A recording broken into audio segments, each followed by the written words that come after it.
Ukraine ও যুক্তরাজ্যের গোয়েন্দারা একযোগে রুশ সেনাবাহিনীর হাইপারসোনিক ক্ষেপণাস্ত্রযুক্ত মিগ-31 যুদ্ধবিমান ছিনতাইয়ের পরিকল্পনা করেছিল, এমনই চমকপ্রদ দাবি করছে রাশিয়ার গোয়েন্দা সংস্থা এফএসবি। এফএসবি আরও দাবি করে, ছিনতাইয়ের এই পরিকল্পনায় রুশ পাইলটদের প্রলুব্ধ করার জন্য $30 লাখ এবং ইউরোপীয় নাগরিকত্বের প্রস্তাব দেওয়া হয়েছিল। ওই যুদ্ধবিমানটিতে কিনঝাল নামের হাইপারসোনিক ব্যালিস্টিক ক্ষেপণাস্ত্র সংযুক্ত ছিল।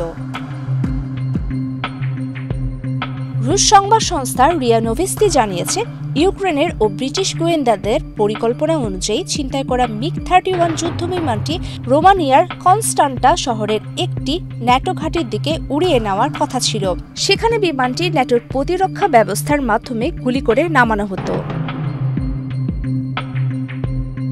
এক বিবৃতিতে এফএসবি জানিয়েছে, গৃহীত পদক্ষেপের ফলে ইউক্রেনের ও ব্রিটিশ গোয়েন্দা সংস্থার বড় ধরনের উস্কানির পরিকল্পনা ভেস্তে গেছে।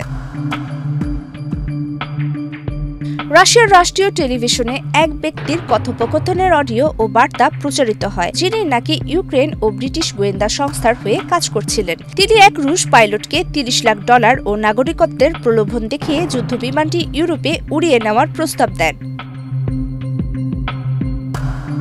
রাশিয়ার কিনঝাল হল আকাশ থেকে নিক্ষেপযোগ্য ব্যালিস্টিক ক্ষেপণাস্ত্র। মস্কো দাবি করে যে এটি একটি হাইপারসোনিক অস্ত্র, যার গতি অত্যন্ত বেশি। এটি এমনভাবে উড়ে যে প্রতিরক্ষা ব্যবস্থার পক্ষে শনাক্ত করা বা আটকানো কঠিন।